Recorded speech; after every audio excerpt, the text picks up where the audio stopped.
મારા બેટા ખરા છો કોંગ્રેસ વાળા। દોસ્તો, આજે આમ આદમી પાર્ટી દ્વારા આયોજિત કિસાન મહાપંચાયતમાં ઉપસ્થિત આપ સૌ અમરેલી જિલ્લાના અલગ અલગ ગામમાંથી, અમરેલીના આ અલગ અલગ વિસ્તાર સોસાયટીમાંથી દૂર દૂરથી પધારેલા આપ સૌ ખેડૂતો, વડીલો, યુવા દોસ્તો, આગેવાનો, માતાઓ, બહેનો, આમ આદમી પાર્ટીના સૌ કાર્યકર્તાઓ, મીડિયાના મિત્રો, પોલીસ મિત્રો અને આ સમગ્ર કાર્યક્રમને સારી રીતે સફળ બનાવવા માટે જેણે જેણે મહેનત કરી છે એ સૌ મંચસ્થ આગેવાન શ્રીઓ, બધાને મારા પ્રણામ, બધાને મારા રામ રામ, બધાનો આભાર। દોસ્તો, આજે કિસાન મહાપંચાયતના માધ્યમથી આપણે બધાએ ખેડૂતોના પ્રશ્નો ઉપર વાત કરવા એકઠા થયા છે, પણ આપણે એક વાતને વિચારીએ કે આપણને એવું ભણાવવામાં આવે છે કે ભારત એક ખેતી પ્રધાન દેશ છે। વર્ષોથી એવું કહેવામાં આવે છે દેશ ખેતી પ્રધાન છે, પણ દેશની સરકાર ખેડૂતોની સરકાર નથી, અને એટલે ખેતી પ્રધાન દેશના ખેડૂતોએ 12 માસ અલગ અલગ મુદ્દાઓ ઉપર આંદોલનો કરવા પડે છે। ક્યારેક કેનાલમાં પાણી આપવાનું આંદોલન હોય, ક્યારેક સૌની યોજનાનું પાણી ફલાણા ડેમમાં નાખો આંદોલન, ક્યારેક ખાતર નથી મળતું એનું આંદોલન, ક્યારેક આ નવી જમીન માપણી રદ કરો એનું આંદોલન, ક્યારેક કે દીપડો આવીને છોકરીને બચકું ભરી ગયો એ દીપડો પકડો એનું આંદોલન, ક્યારેક સિંહ આવી ગયો શોર્ટ સર્કિટ થઈને મરી ગયો, ખેડૂતને ખોટી રીતે જેલમાં પૂર્યા છે એને છોડો એનું આંદોલન, ક્યારેક એપીએમસી માં કરદો થાય છે એનું આંદોલન, ક્યારેક ખેડૂતના ખેતર ઉપર જીવી વાળા, વીજળી વાળા ખોટી રીતે દાદાગીરી કરીને થાંભલા નાખી જાય તો એ થાંભલા નાખની વિરુદ્ધનું આંદોલન, ક્યારેક રોડ રસ્તા નીકળે જમીન સંપાદનનું આંદોલન, ક્યારેક ટીપી નીકળે ટીપીના નામે 40% જમીન કાપી લે એનું આંદોલન, ક્યારેક નકલી બિયારણ પકડાવીને ખેડૂતોને છેતરીને વયો જાય એનું આંદોલન, ક્યારેક ટેકાના ભાવની અંદર માલ દેવા જાવ ત્યારે સારો માલ હોય તો પણ કટકી લેવા માટે થઈને પહેલા રિજેક્ટ કરે ને પછી પૈસા આપો તો સિલેક્ટ થાય, એની સામે લડવાનું। દોસ્તો, આ દેશ ખેતી પ્રધાન હોય તો ખેડૂતોને આટલી સમસ્યા ન હોવી જોઈએ, પણ રોજ જાગીને ખેડૂતોને અલગ અલગ મુદ્દે લાઈનમાં ઉભા રાખવાના, માવઠું આવ્યું લાઈન, હજારો પ્રશ્નોથી ગુજરાતના ખેડૂતો આજે દુખી થઈ રહ્યા છે। ત્યારે ખેડૂતના દીકરાઓ, એમાં રાજુભાઈ, પ્રવીણભાઈ, ઈસુદાનભાઈ, ગોપાલભાઈ, ચૈતરભાઈ, આ બ્રિજરાજભાઈ, મનોજભાઈ, આ બધા અનેક ખેડૂતોના દીકરાઓએ બીડો હાથમાં ઝડપ્યું છે કે હવે ખેડૂતોની સરકાર ગુજરાતમાં લઈ આવવાની છે। દોસ્તો, દેશ ખેતી પ્રધાન છે છતાંય ખેડૂતોને સમસ્યા છે। દેશ બુટલેગર પ્રધાન નથી, પણ બુટલેગરોને કોઈ સમસ્યા નથી। કોઈ દિવસ જોયું ગુજરાતમાં કે અખિલ ગુજરાત બુટલેગર મંડળ દ્વારા આંદોલન કરવામાં આવ્યું? નહીં। બુટલેગર સમાજ દ્વારા ક્યારે ધરણા નથી કરવામાં આવ્યા કે ભાઈ દારૂનો પૂરો ભાવ નથી આવતો, માલ ટાઈમે નથી આવતો, વેચાતો નથી, કસ્ટમરોને તકલીફ પડે છે પોલીસના કારણે, એવી કોઈ ફરિયાદ અખિલ ગુજરાત બુટલેગર એસોસિએશન દ્વારા કરવામાં નથી આવી। કેમ? કે સરકાર બુટલેગર પ્રધાન છે, ખેડૂત પ્રધાન સરકાર નથી। દેશ ખેડૂત પ્રધાન છે, રાજ્ય ખેડૂત પ્રધાન છે, સરકાર બુટલેગર પ્રધાન છે દોસ્તો। અને એટલે બુટલેગરોને આ રાજ્યમાં કોઈ તકલીફ નથી, તકલીફ ગુજરાતના ખેડૂતને થઈ રહી છે। અને એક ખેડૂત માટે લડવા જ્યારે આમ આદમી પાર્ટી આગળ આવી તો ભાજપના ગુંડાઓએ આમ આદમી પાર્ટીને દબાવવાની કોશિશ કરી। બોટાદની અંદર કરદો થયો અને એ કરદા બાબતે સૌથી પહેલો અવાજ ઉઠાવવાનું કામ રાજુભાઈ કરપડાના નેતૃત્વમાં થયું। તમે બધા દિલ ઉપર હાથ રાખીને વિચારો કે એમાં અમે ખોટું શું કર્યું? રાજુભાઈ બોટાદ ગયા, માર્કેટિંગ યાર્ડમાં ગયા, ખેડૂતોને મળ્યા અને માર્કેટિંગ યાર્ડમાં બેસનારા ભાજપના ગુંડાઓને 2 પ્રશ્નો પૂછ્યા કે આ કરદો શા માટે કરો છો? એમાં ખોટું શું હતું? કશું જ ખોટું ન હતું, છતાંય આજે રાજુભાઈ કરપડા 307 જેવી ગંભીર કલમોમાં જેલમાં છે। જેલમાં કોણ હોવું જોઈતું હતું? જેલમાં એક ગુંડો હોવો જોઈતો હતો કે જે ગુંડાએ અમરેલીના દલિત સમાજના એક વ્યક્તિને ધમકી મારી કે કેજરીવાલની સભામાં જાય તો ટાંટિયા તોડી નાખે. એ ટાંટિયા તોડવાની ધમકી મારનાર ભાજપનો લફંગો જેલમાં હોવો જોઈતો. પણ જેલમાં કોણ છે? જેલમાં ખેડૂતનો દીકરો ખેડૂત માટે લડતો રાજુ કરપડા જેલમાં છે. જેલમાં કોણ હોવું જોઈતું હતું? જેણે અમરેલીની બજારમાં એક નિર્દોષ દીકરીનું સરઘસ કઢાવ્યું એ માણસ જેલમાં હોવો જોઈતો તો એના બદલે એ માણસ આજ મંત્રી છે અને રાજુ કરપડા જેલમાં. દોસ્તો જેલમાં કોણ હોવું જોઈતું હતું? દોસ્તો જેલમાં કોણ હોવું જોઈતું હતું? ધારી વગટનાની એક દીકરીને ડ્રગ્સના દૂષણની અંદર ફસાવનાર ભાજપનો લફંગો જેલમાં હોવો જોઈતો હતો અમરેલી. પણ એ માણસ જેલમાં નથી. શું કામ? કે તમામ કાળા કામ કરનારા, તમામ હલકા કામ કરનારા, તમામ ગેરકાયદેસરના કૃત્ય કરનારા લોકોને ભાજપનું છે ને રક્ષા કવચ મળેલું છે. ગળામાં ભાજપનું રક્ષા કવચ પહેર્યું. લોકેટ તાવીજ, ભાજપનું તાવીજ ગળામાં પહેરીને બળાત્કાર કરે તો કંઈ થાય નહીં. ભાજપનું લોકેટ પહેરીને ગળામાં ગમે તેવા ગુંડાઓ જેવા અધમ કામ કરે, દારૂ વેચે, ડ્રગ્સ વેચે, બહેનો દીકરીઓની છેડતી કરે, સરઘસ કાઢે, ભાજપનો પટ્ટો પહેરીને અધમમાં અધમ કામ કરે, એને ગુજરાતમાં કોઈ સજા નથી થતી. સજાઓ બધી, કાયદાઓ બધા ગરીબ માણસો માટે રાખ્યા છે કે ગરીબ માણસ જો ગ્રામ પંચાયતની ઓફિસે જઈને એક શબ્દ બોલે તો તરત એને પોલીસ પકડી જાય, એફઆઈઆર થઈ જાય. સરકારી કચેરીમાં જઈને તમે સહેજ ઊંચા અવાજે બોલો તો ફરજમાં રૂકાવટનો ગુનો દાખલ થાય. અરે કાકા, ફરજ જ બજાવી હોત તો અમારે ક્યાં બોલવાનું જ હતું? ફરજ નથી બજાવતા એટલે તમને ડારો કરવો પડ્યો. ડારો કર્યો તો કે ફરજમાં રૂકાવટ. મિત્રો, આપણે એક આપણા જાતને પૂછવાની જરૂર છે કે શું ચાલે છે ગુજરાતમાં? વર્ષોથી આપણે જ બધાએ મત આપ્યા છે ભાજપની સરકાર, પણ ભાજપની સરકાર આજ આપણું સાંભળે છે ખરા? તમે વિચાર કરો કે અવડા મોટા ગુજરાતની અંદર તાલુકે તાલુકે મામલતદારો છે, તાલુકે તાલુકે 2-3 તાલુકા ઉપર એક પ્રાંત અધિકારી છે, જિલ્લે જિલ્લે કલેક્ટરો છે, એડિશનલ કલેક્ટરો છે. દરેક તાલુકામાં ભાજપના ચૂંટાયેલા તાલુકા પંચાયત, જિલ્લા પંચાયતના સભ્યો છે, બેંકની અંદર ડિરેક્ટરો છે, સહકારી એપીએમસી ની અંદર ડિરેક્ટરો છે, હજારો માણસો છે. પણ સાંભળવા વાળો એકેય નથી ને. એ વાતની ચિંતા આપણે કરવાની છે કે આ બધા છે પણ એ કરે છે શું? જનતા સામાન્યમાં સામાન્ય પ્રશ્ન બાબતે આજે લાચાર બની છે. કહેવું તો કહેવું કોને? કોણ સાંભળશે? નાનામાં નાની વસ્તુ માટે એટલા બધા ધક્કા ખવડાવવામાં આવે, એટલા બધા ધક્કા ખવડાવવામાં આવે. હમણાં તમે માવઠાનો દાખલો લ્યો.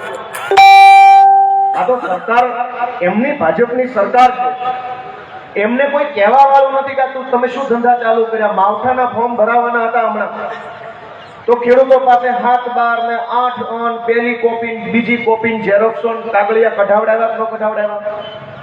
ટેકાનું ફોર્મ ભરતી વખતે 7-12 ની પ્રિન્ટ કઢાવી, માવઠાનું ફોર્મ ભરતી વખતે 7-12 ની પ્રિન્ટો કઢાવી. ભાઈ કાકા, તમારા જ કોમ્પ્યુટરમાં અમારી પ્રિન્ટો પડી છે, કોમ્પ્યુટરમાંથી ફોર્મમાં નાખી દો, પ્રિન્ટો કાઢીને ખર્ચાશે ના કરાવો. અને એ પ્રિન્ટોનો કોઈ ફાયદો નથી. હજારો ખેડૂતોને લાઈનમાં ઉભા રાખવામાં આવે છે મિત્રો. પણ ભાજપની સરકારની સામે બોલો તો એ તમને જેલમાં પૂરવાનું કામ કરે છે. પણ ગુજરાતનું સદભાગ્ય છે, ગુજરાતની અંદર આજે ગર્વ લઈ શકાય એવી બાબત છે કે હવે જેલથી ન ડરે એવા નેતાઓ ગુજરાતને આમ આદમી પાર્ટી આપ્યા. અત્યાર સુધી નેતાઓ એવા હતા કે જેલથી બી જતા એટલે ભાજપમાં વયા જતા અને ક્યાં પછી ઘરે બેસી જતા.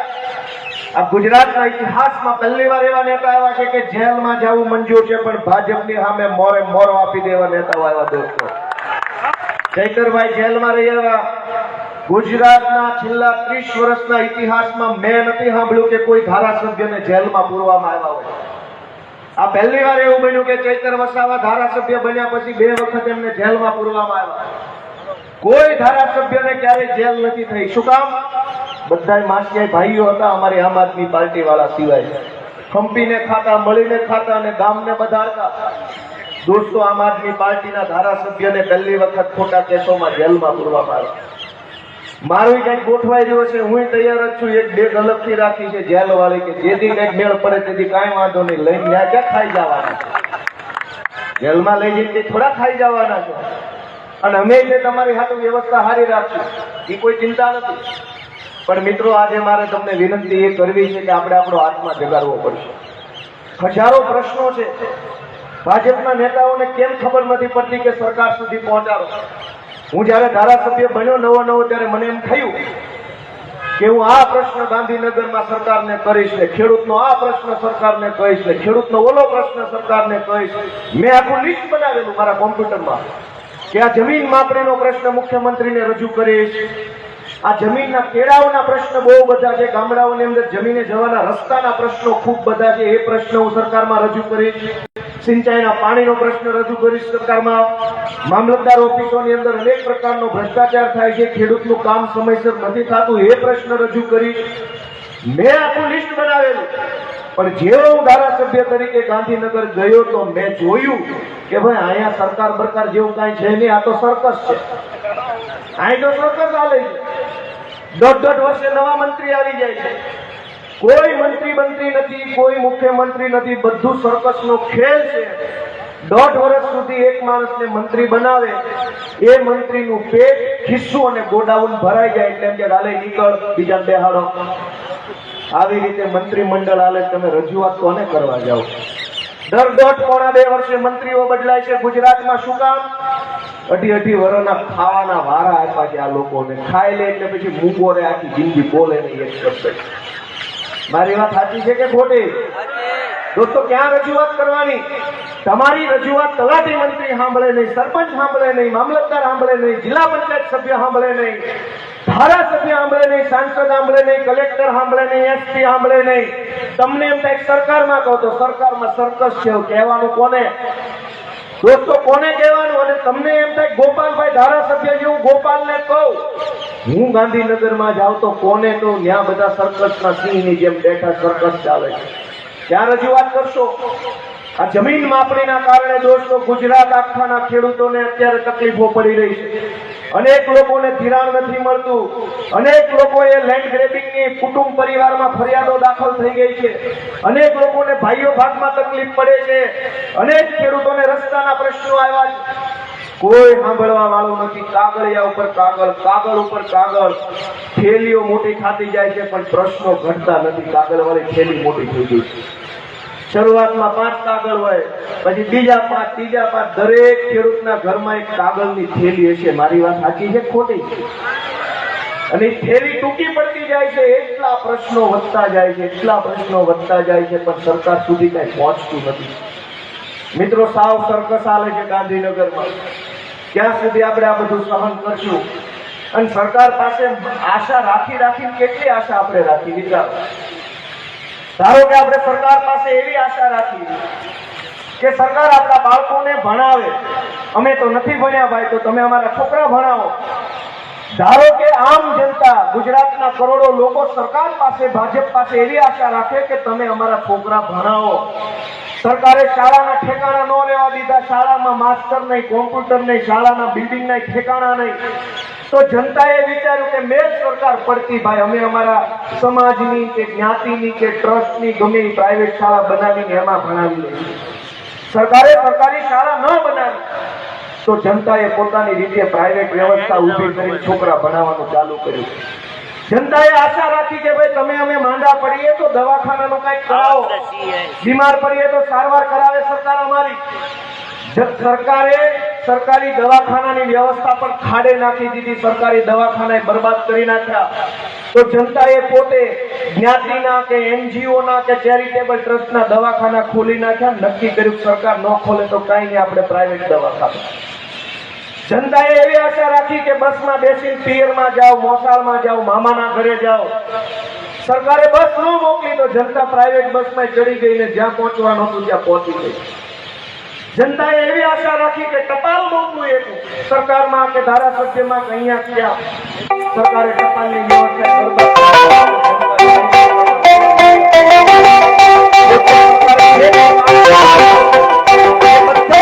સમાજે, જ્ઞાતિએ, એનજીઓએ, ટ્રસ્ટોએ સંભાળી લીધું.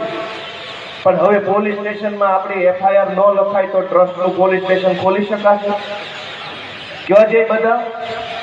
ટ્રસ્ટનું દવાખાનું ખોલ્યું, ટ્રસ્ટની શાળા ખોલી, ટ્રસ્ટની બસો આવી, ટ્રસ્ટની એમ્બ્યુલન્સો લીધી, પણ ટ્રસ્ટની કઈ મામલતદાર ઓફિસ ખોલશો તો મામલતદાર ઓફિસમાં તમારું કોઈ નહીં સાંભળે તો શું કરશો? શાળામાં માસ્ટર નહોતો તો પ્રાઇવેટ ખોલી, દવાખાનામાં ડોક્ટર નહોતો તો પ્રાઇવેટ ખોલ્યું. મામલતદાર ઓફિસમાં તમારો અવાજ નહીં સંભળાય તો શું સમાજની મામલતદાર ઓફિસ ખોલશો? લેવા પટેલ સમાજની મામલતદાર ઓફિસ ખોલશે એવી રીતે? નહીં ખુલે. દોસ્તો, સરકારનું બધું જ કામ આપણે કરીને બેઠા. સરકારને પછી છેલ્લે 2-5 કામ એની હાટું વધવા દીધા કે કાકા એક સારો રોડ બનાવો, એક સારી મામલતદાર ઓફિસ, એક સારું પોલીસ સ્ટેશન ને એક સારું કલેક્ટર ઓફિસ ખોલી દો એટલે ખુશ. તમે સરકારનું બધું જ કામ કરી લીધું પોતાના પૈસે, સમાજના પૈસે, ટ્રસ્ટના પૈસે. સરકારે તમને એક સારો રોડ દેખાડ્યો. જે દિવસે રાજાશાહી હતી અને રાજાશાહીમાં જે મહેલો બન્યા હતા એ વખતે આટલી બધી ટેકનોલોજી નહીં, આટલું બધું વિજ્ઞાન નહીં, આટલી બધી એન્જિનિયરિંગ નહીં. તે દિવસે જે મહેલ બન્યા હતા એમના ઊભા છે. અને ભાજપની સરકારનો રોડ અહીંથી બનતો ચાલુ થાય ને ઓલા પણ પોગે ત્યાંથી તૂટી જાય.